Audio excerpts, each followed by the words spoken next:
الله فلا مضل له ومن يضلل فلا هادي له ونشهد أن لا إله إلا الله وحده لا شريك له ونشهد أن سيدنا ونبينا محمدا عبده ورسوله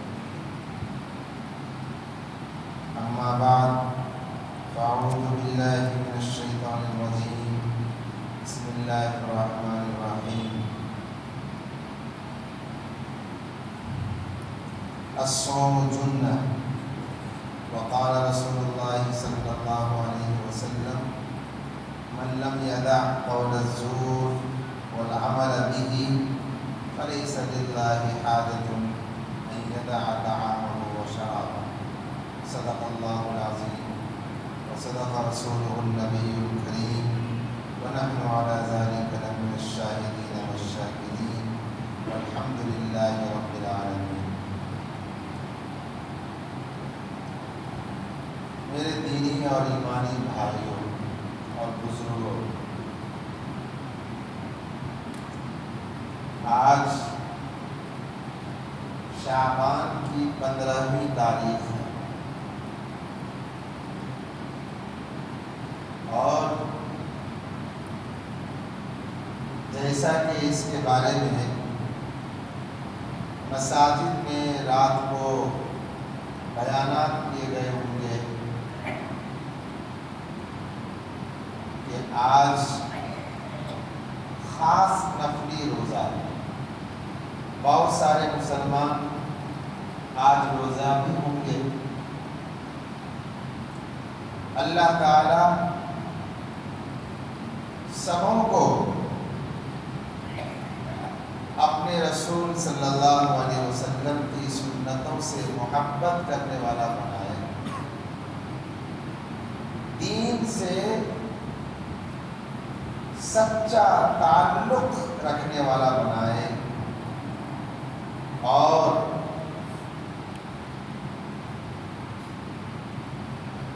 اس طرح دین پر چلائے جس سے ہماری دنیا اور آخرت دونوں بن جائے اور دونوں جگہ ہمیں کامیابی حاصل ہو جائے. میں نے 2 ہفتہ پہلے جمعہ کو بتایا تھا کہ شعبان کا مہینہ وہ مہینہ ہے جس میں رسول اللہ صلی اللہ علیہ وسلم سب سے زیادہ نفلی روزہ رکھتے ہیں.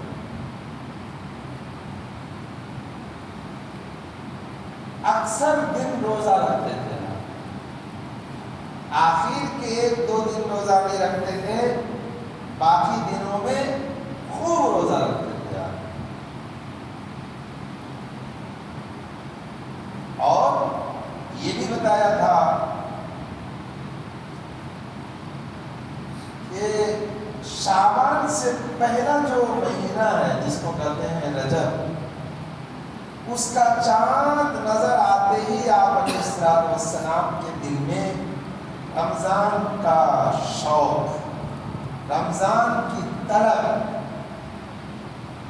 رمضان کا فکر، رمضان کو پانے کی چاہت خوب پیدا ہو جاتی تھی اور اللہ تعالیٰ سے دعائیں کرتے تھے. دل میں یہ آرزو جو رکھتے تھے اس کو ظاہر کرتے تھے کہ اللہ رمضان سے پہلے کے ان دونوں مہینوں کو ہمارے لیے بابرکت بنا، رجب کو اور شعبان کو، اور عافیت کے ساتھ، خیریت کے ساتھ، صحت تندرستی کے ساتھ رمضان کا مہینہ ہمارے لیے عطا فرما. یہ آپ دعا کرتے ہیں. یہ جو سارا کچھ ہو رہا ہے یہ رمضان کے آنے سے پہلے اس کی عظمت، اس کی بڑائی، اس کے بلند رتبہ اور درجہ کو بتانے کے لیے ہو رہا ہے کہ رمضان کوئی معمولی مہینہ نہیں ہے. لہذا اس کا شوق، اس کی تیاری، اس کو پانے کا آرزو 2 مہینہ پہلے ہی آپ رکھتے تھے، اور اس کی تعلیم اور ترغیب اور اس کا شوق لوگوں کے اندر پیدا کیا کرتے تھے۔ میرے بھائیوں اور بزرگوں، بیانات اور دین کی باتیں بہت فائدہ مند چیزیں ہیں۔ قرآن اور حدیث کی باتیں سنانا اور سننا نیکی اور ثواب کا کام ہے، لیکن مقصد سننا اور سنانا نہیں ہے، مقصد ہے اپنے اندر ان باتوں کو لانا، اپنی زندگی کو بدلنا۔ اور ہمارے جو بزرگ گزرے ہیں، اللہ والے گزرے ہیں، نیک مسلمان گزرے ہیں، ان کی طرح اپنے آپ کو بنانا اور شریعت پر خود کو چلانا، یہ ہے مقصد۔ اس لیے رمضان کے لیے ابھی سے ہمارے اندر شوق اور جذبہ پیدا ہونا چاہیے۔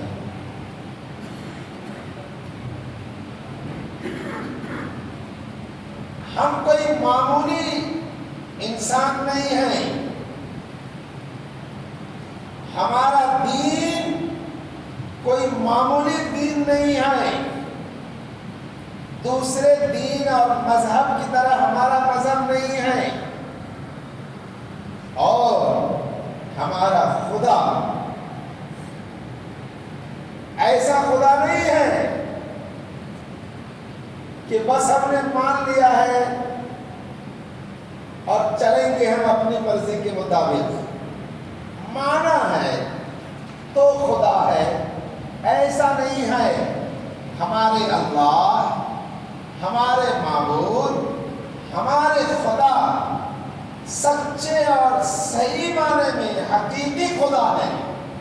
آپ مانیں تب بھی خدا ہے، نہ مانیں تب بھی خدا ہے۔ اس کو راضی کریں تو آپ کا اپنا فائدہ ہے، اس کا کوئی فائدہ نہیں۔ اس کو ناراض کریں تو آپ کا اپنا نقصان ہے، اس کا کوئی نقصان نہیں۔ اس لیے صرف سننا سنانا نہ ہو، بلکہ سننا اس جذبے سے ہو، سننا اس شوق اور طلب اور خواہش سے ہو کہ ہماری زندگی کے اندر تبدیلی آئے، ہمارے اندر ہماری زندگی بدل جائے۔ زندگی بدلنے کا مطلب یہ ہے کہ ہماری عبادت بھی اللہ کے قانون اور حکم کے مطابق انجام ہو، ہمارا کاروبار بھی اللہ کے حکم کے مطابق ہو، ہماری زندگی کا رات اور دن کا ایک ایک حصہ اللہ کی مرضی اور اللہ کے حکم کے مطابق گزرے، پھر ہم سچ مچ مسلمان ہوں گے اور ہمارا بڑا فائدہ ہوگا۔ چونکہ رمضان کے آنے میں ابھی 2 ہفتہ ہے، آج 15 شعبان ہے، 2 ہفتہ ہے ابھی رمضان کے آنے میں، اور رمضان کے لیے کچھ ضروری باتیں ہیں۔ ہمارے اندر اور ہماری عادت یہ ہو گئی ہے کہ جب ہم رمضان کو دیکھ لیتے ہیں، رمضان میں داخل ہو جاتے ہیں، پھر رمضان کی بات کرتے ہیں۔ اس کا نقصان یہ ہوتا ہے کہ بہت ساری چیزیں رہ جاتی ہیں اور رمضان کے کچھ روزے گزر جاتے ہیں یوں ہی۔ اس لیے پہلے ہی سے اللہ تعالیٰ نے ہمیں توفیق دی ہے کہ ہم آپ کو رمضان کے بارے میں کچھ بتائیں، تاکہ آپ اپنے دل کے جذبات کو رمضان کے سلسلے میں ٹھیک کر لیں، اور رمضان کو صحیح گزارنے کے لیے ابھی سے ٹائم ٹیبل بنا لیں، ابھی سے ارادہ اور مقصد اپنے لیے طے کر لیں، تاکہ رمضان جب گزرے تو آپ کی زندگی کے اندر ایک تبدیلی پیدا کر دے، آپ کے اندر روشنی جلا دے، آپ کی فیوچر اور آخرت کو بنا دے اور سنوار دے، اس مقصد سے ایک بات یاد رکھنی چاہیے۔ اب وہ ساری چیزیں کیا ہیں؟ 2 چیزیں ہیں رمضان۔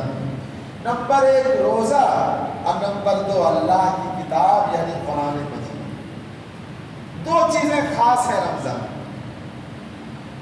نمبر 1 روزہ، اور نمبر 2 اللہ کی کتاب اور قرآن مجید۔ یہ جو قرآن ہے، قرآن یہ اللہ کے بندوں کے سامنے اللہ کا انٹروڈکشن کراتا ہے، تعارف کراتا ہے، پہچان کراتا ہے۔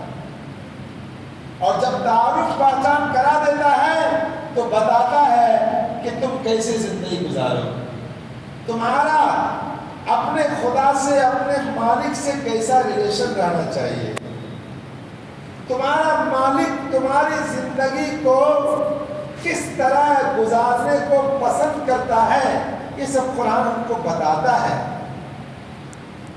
اور اسی قرآن کی وجہ سے اسلام ہے، اور اسی قرآن کی وجہ سے مسلمان ہے۔ اگر قرآن نہیں رہتا تو اسلام اپنی سچی شکل صورت میں باقی نہیں رہتا۔ قرآن اگر نہ ہوتا تو مسلمان بھی سچ مچ باقی نہیں رہتے، اسلامی پہچان اور حقیقت نہیں رہتی۔ یہ قرآن کی برکت ہے۔ اور قرآن کیوں باقی ہے؟ اللہ تعالیٰ نے اس کو باقی رکھنے کا، اس کی حفاظت کا ذمہ لے لیا ہے۔ اللہ نے اپنے اوپر ذمہ داری لے لی ہے کہ چاہے باطل جتنا بھی طاقتور ہو جائے، چاہے باطل اور اللہ کے سچے دین کے دشمن جتنے بھی سازش کر لیں، قرآن جو انسانوں کی زندگی گزارنے کے لیے گائیڈ لائن ہے، یہ ختم نہیں ہوگا، یہ باقی رہے گا، باقی رہے گا۔ اس کا 2 فائدہ ہوگا قرآن کے باقی رہنے کا، کہ جو آدمی اللہ کو راضی کرنا چاہے گا، اللہ کے دین پر چلنا چاہے گا، اپنی آخرت کو بنانا چاہے گا، تو اس کے لیے کوئی رکاوٹ نہیں ہوگی، وہ یہ سب کچھ کر سکے گا قرآن باقی رہنے کی وجہ سے۔ اور جو اللہ سے دشمنی رکھے گا، جو اللہ کے دین سے دور بھاگے گا، جسے آخرت کی کوئی فکر نہیں کرنی ہوگی، تو قرآن کے باقی رہنے سے اس کے حق میں اللہ کی دلیل طے ہو جائے گی۔ آخرت میں وہ اس کے لیے بہانہ کرنے کا کوئی موقع نہیں ہوگا کہ ہم کو معلوم نہیں تھا کہ آپ کیا چاہتے ہیں، ہمیں معلوم نہیں تھا کہ زندگی کیسے گزارنی چاہیے، ہمیں اس کا علم نہیں تھا کہ ہم پیدا کیوں کیے گئے تھے۔ اس کو یہ بہانہ پیش کرنے کا کوئی موقع نہیں ہوگا، اس لیے کہ جب قرآن محفوظ ہوگا، اس میں ساری چیزیں ڈیٹیل سے بیان کی ہوئی ہوں گی، تو اللہ تعالیٰ کہیں گے کہ تمہارے لیے تو ہماری کتاب موجود تھی، جو دنیا کو بتا رہی تھی، جو آخرت کو سمجھا رہی تھی، جو تمہارے نفع نقصان کو کھول کھول کر تمہارے سامنے پیش کر رہا تھا یہ قرآن۔ تم نے میری بات کو، میرے دین کو، میرے حکم کو، میرے آرڈر کو، میری مرضی اور خوشی کو معلوم کیوں نہیں کیا؟ تو نہ ماننے والے لوگوں کے لیے قرآن حجت اور دلیل بن جائے گا۔ اسی لیے اللہ تعالیٰ نے قرآن کو آخری ٹائم تک باقی رکھنے کا فیصلہ کیا۔ تو رمضان میں 2 چیزیں خاص ہیں، نمبر 1 روزہ، نمبر 2 قرآن۔ آپ ان کے بارے میں کچھ باتیں یاد رکھ لیں۔ روزہ کیا ہے؟ روزہ ہے کس چیز کا نام؟ میرے بھائیوں اور بزرگوں، بڑے افسوس کی بات ہے، اور یہ ہمارا یہ افسوس اور ہمارے دل کا یہ درد یہ ختم نہیں ہونے والا، اس لیے کہ ہم نے آج یہ فیصلہ کر لیا ہے گویا کہ ہم اپنی مرضی کے مطابق دین پر چلیں گے، اپنے نفس کو، نفس جانتے ہیں کسے کہتے ہیں؟ نفس بار بار سنا ہوگا، نفس کسے کہتے ہیں؟ نفس انسان کے اندر ایک طاقت ہے جو انسان کے اندر خواہش پیدا کرتی ہے کہ ہماری فلاں خواہش پوری ہو جانا، ہمارا فلاں مطلب پورا ہو جانا، ہماری فلاں آرزو اور چاہت پیدا ہو جانا اور پوری ہو جانا، وہ جو طاقت ہے جس سے انسان کے اندر خواہش چاہت جنم لیتی ہے، اسی طاقت کو بولتے ہیں نفس۔ اور اس نفس کو شیطان اپنا مددگار بناتا ہے۔ شیطان نے فیصلہ کیا ہے انسان کو گمراہ کرنا، اللہ کے راستے پر چلنے نہیں دینا ہے، انسان کی آخرت کو خراب اور تباہ کرنا ہے۔ شیطان نے یہ فیصلہ کیا ہے اور اس کے لاکھوں اور کروڑوں افراد ہیں شیطان کے جو رات دن یہ کام کرتے ہیں۔ وہ اندر انسان کے اندر جو نفس ہے، ان نفس کو اپنا ساتھ لے کر انسان کو گمراہ کرتا ہے، انسان کو گمراہ کرتا ہے۔ جیسے کسی ملک کے اوپر کوئی دوسرا ملک حملہ کرتا ہے تو اس ملک کے اندر کی کوئی لابی ہوتی ہے، اس ملک کے اندر کے کچھ لوگ ہوتے ہیں جو دشمن کا آلہ بن جاتے ہیں، دشمن کا سہارا بن جاتے ہیں، دشمن کو سپورٹ کرتے ہیں اندر کے لوگ، اس لیے باہر کا دشمن کامیاب ہوتا ہے۔ اسی طرح شیطان جو ہے انسانوں کا اور خاص طور پر مسلمانوں کا بہت بڑا دشمن ہے۔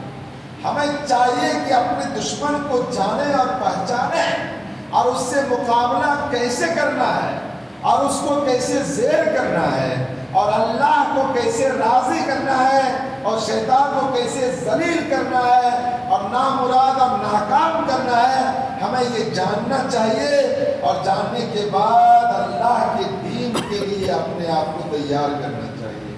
یہ جو نفس ہے نا، نفس انسان کو بڑا پریشان کرتا ہے۔ بہت سارے لوگوں کی طبیعت کے اندر چاہت ہوتی ہے کہ میں نیک بن جاؤں، چاہت ہوتی ہے کہ میں گناہ کو چھوڑ دوں، شوق ہوتا ہے کہ میں اپنی آخرت کو بنا لوں بہت سارے لوگوں میں، لیکن اس کے اندر کا نفس اس کو بننے نہیں دیتا ہے۔ اس کو شوق اور اس کی خواہش اس کے سامنے رکھتا ہے کہ اگر تم نے فلاں کام چھوڑ دیا تمہارا مال کم ہو جائے گا، اگر تم نے فلاں طریقے سے جو مال کمانے کا تمہارا روزگار کا طریقہ ہے اس کو اگر چھوڑ دیا تو تم غریب ہو جاؤ گے، تم محتاج ہو جاؤ گے اور تمہارا نقصان ہو جائے گا۔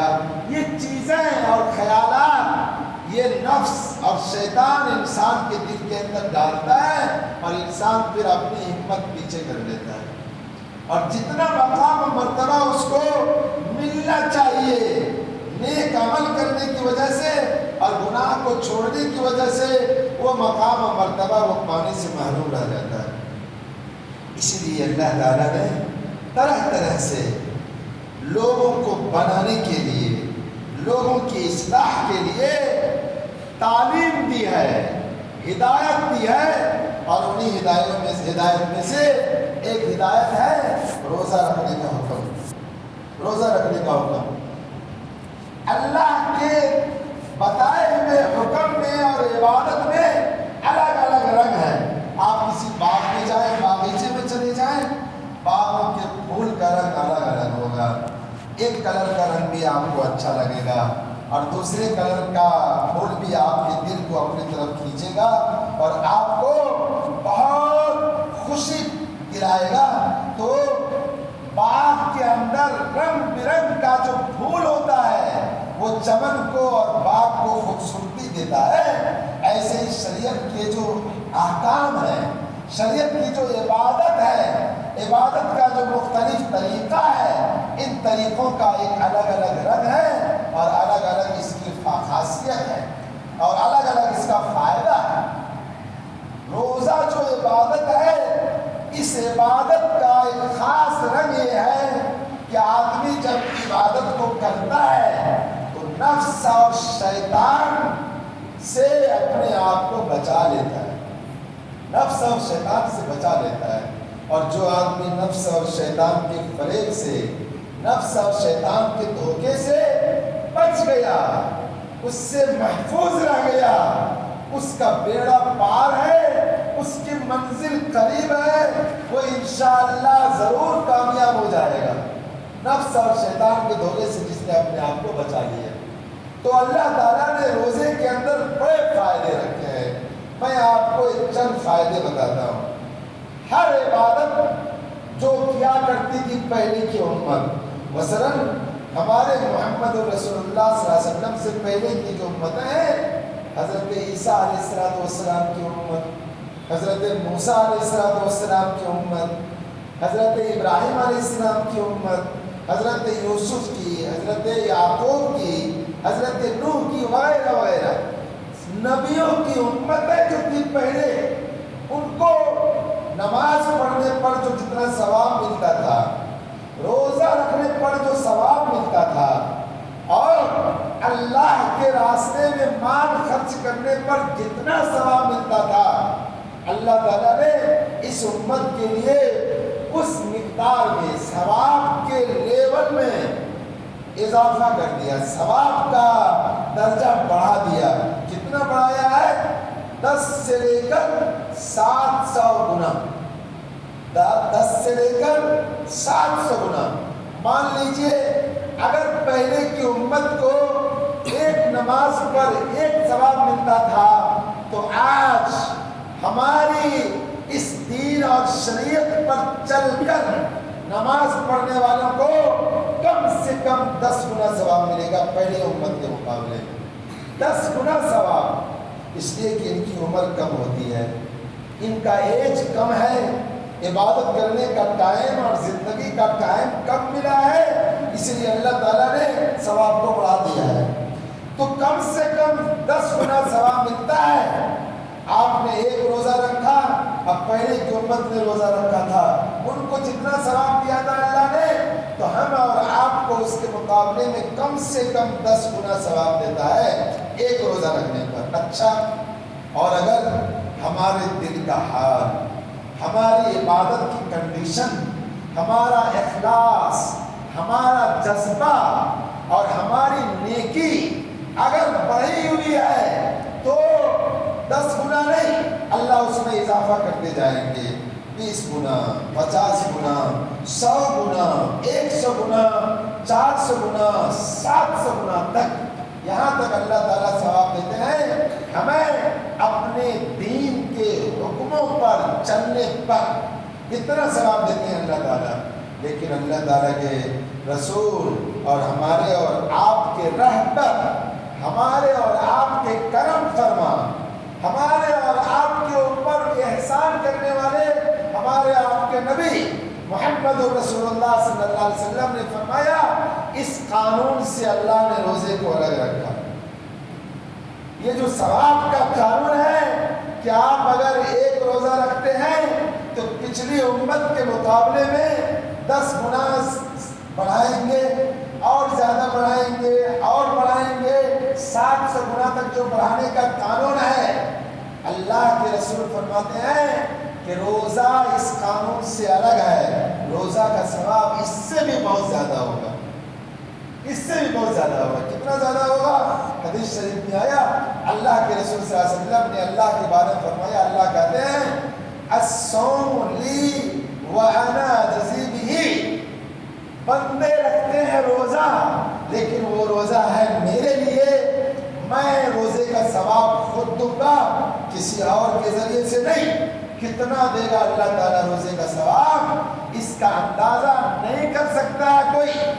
بڑا سے بڑا حساب کرنے کی مشین اور بڑا سے بڑا کمپیوٹر اللہ کی جانب سے ملنے والے روزے کے ثواب کو شمار نہیں کر سکتا ہے، تو روزے پر اللہ تعالیٰ نے یہ ثواب رکھا ہے۔ ذرا سوچیں کہ آنے والا رمضان ہمارے لیے کتنا بڑا گولڈن چانس لے کر کے آ رہا ہے۔ ہمیں اللہ تعالیٰ شوق دے، ہمارے اندر اللہ جذبہ پیدا کرے کہ ہم روزے کو اللہ کے بیان کیے ہوئے حکم کے مطابق پورا کریں۔ ایک تو یہ، اور دوسری خاص چیز روزے کے بارے میں آپ یاد رکھیں کہ اللہ کے رسول صلی اللہ علیہ وسلم نے فرمایا کہ روزے دار کو اللہ تعالیٰ دو خوشی دیتے ہیں۔ نمبر 1، افطار کرنے کے وقت ہے نہیں، دو خوشی دیتے ہیں. نمبر 1 افطار کرنے کے وقت. نمبر 2 عند لقاء ربہ، جب ہم اللہ تعالیٰ سے ملاقات کریں گے. اللہ تعالیٰ سے ملاقات کریں گے. کل کسی ایک صاحب نے پوچھا، عالم دین ہیں، ان کی والدہ سخت بیمار ہیں، انہوں نے مشورہ لیا، میں نے اس طرح کی حدیثیں ان کو بتائی. مومن موت سے نہیں ڈرتا. اگر آپ نے ایمان پر اپنی زندگی گزاری ہے تو آپ کو ڈرنے کا کوئی مقام نہیں. آپ کی روح ادھر نکلی اور اللہ کی بارگاہ میں آپ پہنچ گئے، اس شان کے ساتھ پہنچے کہ اللہ کی طرف سے آپ کا استقبال کرنے والے فرشتے اور آپ کے درجہ کو بلند کرنے والے اور آپ کو خوشی اور مسرت کا بے انتہا تاج پہنانے والے کا پورا نظام موجود رہے گا. اور آپ کے لیے دنیا ایک جیل خانہ اور ایک قید خانہ معلوم ہوگی. مومن کے لیے موت میں کوئی پریشانی نہیں، دقت کی کوئی بات ہی نہیں ہے. موت ایسی چیز نہیں ہے کہ اس سے ڈرا جائے. ڈرنے کی چیز اللہ ہے، ڈرنے کی چیز اپنی آخرت کا انجام ہے، اس سے ہم کو ڈرنا چاہیے، موت سے نہیں. ڈرتا وہ ہے جس کی تیاری نہیں ہوتی ہے. تیاری اگر ہوگی تو ڈرنے کی کوئی بات نہیں ہوگی. تو میرے بھائیوں اور بزرگوں، دو خوشی حاصل ہوتی ہے روزے دار کو. ایک افطار کرنے کے وقت جب آپ افطار کرتے ہیں، پانی پیتے ہیں، تو اس وقت آپ کے اندر ایک خوشی ہوتی ہے جس کو آپ دوسرے سے بیان نہیں کر پاتے ہیں، لیکن آپ کا ایمان آپ کو خوشی میں نہا رہا ہوتا ہے. آپ کا ایمان آپ کو خوشی کا ایک بہت بڑا احساس دلا رہا ہوتا ہے. تو ایک خوشی یہ اور دوسری خوشی اللہ کے نزدیک. اور تیسری خاص بات روزے کے بارے میں سنیے. آپ نے سنا ہوگا ایک ملک کا بڑا آدمی، پریزیڈنٹ، امریکہ کا پریزیڈنٹ اگر ہندوستان آ جائے تو ایئرپورٹ پر کیا اس کا پروٹوکول ہوتا ہے. کیسا پروٹوکول ہوتا ہے؟ کچھ پروٹوکول نہیں ہوتا ہے. لوگ بڑھا چڑھا کر بنا کرتے ہیں، کہتے ہیں کہ ریڈ کارپیٹ بچھایا گیا ہے فلاں کے لیے اور فلاں کو ایسی ایسی سلامیں دی گئی ہے.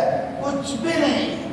اللہ تعالیٰ نے روزے داروں کے لیے آخرت کے اندر ایک خاص پروٹوکول رکھا ہے. کیا پروٹوکول رکھا ہے؟ کہ ایک جنت کا دروازہ رکھا ہے کہ اس جنت کے دروازے سے روزہ رکھنے والوں کے علاوہ کسی کی انٹری نہیں ہوگی. صرف روزے دار روزہ رکھنے والے لوگ اس دروازے سے جائیں گے. اور کیسا دروازہ ہوگا؟ اللہ کے رسول نے فرمایا ہے اس دروازہ کا نام ہوگا ریان. ریان کے معنی آتے ہیں سیراب کرنا، پیاس کو بجھانا. کہ جب روزہ رکھتا ہے بندہ، سب سے زیادہ اس کو پیاس کی تکلیف ہوتی ہے. جب اس نے اللہ کے لیے پیاس کو برداشت کیا تو اللہ نے اس کے پروٹوکول کے لیے ایسا دروازہ رکھا ہے جنت میں کہ اس دروازے کا نام ہی رکھا ہے ریان. کہ آدمی صرف دروازے میں داخل ہوگا، اس کو ایک خاص قسم کی سیرابی حاصل ہو جائے گی. اس کو ایسا لگے گا کہ میں نے کون سی اللہ کی دی ہوئی چیز پی لی ہے. اس کو بڑی خوشی ہوگی. جب وہ جنت میں جائے گا تو کتنی خوشی ہوگی. یہ بڑی خوشی کی بات ہے. اور چوتھی خاص چیز روزے کے بارے میں کہ روزہ دو چیزوں سے انسان کے لیے ڈھال ہے. نمبر 1 نفس اور شیطان کے حملے سے، اور نمبر 2 جہنم کی آگ سے ڈھال ہے. آپ روزہ رکھتے ہیں تو آپ کو گویا اللہ تعالیٰ ڈھال دے رہا ہے، بچاؤ کا سہارا دے رہا ہے کہ آپ اس کے ذریعے سے دنیا کے اندر نفس اور شیطان سے اپنا بچاؤ کرتے ہیں. اب مرنے کے بعد جہنم کی آگ سے آپ کو حفاظت اور بچاؤ حاصل ہوگی. یہ روزے کی خاص چیز ہے، روزے کی خصوصیت ہے، روزے کی اسپیشلٹی ہے یہ کہ آپ یہاں پر رہتے ہوئے نفس اور شیطان کے حملے سے بچیں گے. آج لوگ اللہ والوں کے یہاں جاتے ہیں، اچھی بات ہے جانا، روتے ہیں، دھوتے ہیں، گناہ ہوتا ہے، اس پر آنسو بہاتے ہیں. میرے بھائیوں اور بزرگوں، آپ نے سچ مچ روزہ رکھا اگر رمضان میں تو آپ کو نفس اور شیطان سے بچاؤ کا اللہ تعالیٰ اس روزے کو ڈھال بنا دیں گے اور آپ اور نفس اور شیطان کے بہکاوے میں نہیں آئیں گے اور آخرت کے اندر جہنم اور آگ سے حفاظت ہو جائے گی. اب اس کے علاوہ کیا چاہیے؟ اور بھی برکات ہے. نیت کریں، جذبہ رکھ گئے، شوق پالے ابھی سے کہ میں انشاءاللہ آنے والے رمضان کو صحیح صحیح گزار کر ایسا بناؤں گا کہ میرے لیے اللہ تعالیٰ انعامات کا تاج محل جنت کے اندر کھڑی کر دے گا، اور میری زندگی کے اندر انقلاب اور تبدیلی برپا ہو جائے گی۔ میں زمین سے اٹھ کر آسمان پر، فرش سے بلند ہو کر عرش تک اپنا مقام بلند کر لوں گا۔ یہ جذبہ رکھیں تو اللہ تعالیٰ آپ کے جذبے، آپ کے شوق، آپ کی نیت، آپ کے ارادے کی قدر کرے گا، اور آپ کو توفیق دے گا کہ آنے والے رمضان کی آپ رغبت کریں اور اس کی شوق رکھیں اور اس کی تیاری کریں۔ اللہ تعالیٰ ہمیں بات کو سمجھ کر اس کے لیے اپنے آپ کو تیار کر ہونے کی توفیق مرحمت فرمائے۔ باقی بات انشاءاللہ آئندہ جنہوں نے سنت نہیں پڑھی سنت پڑھ لیں۔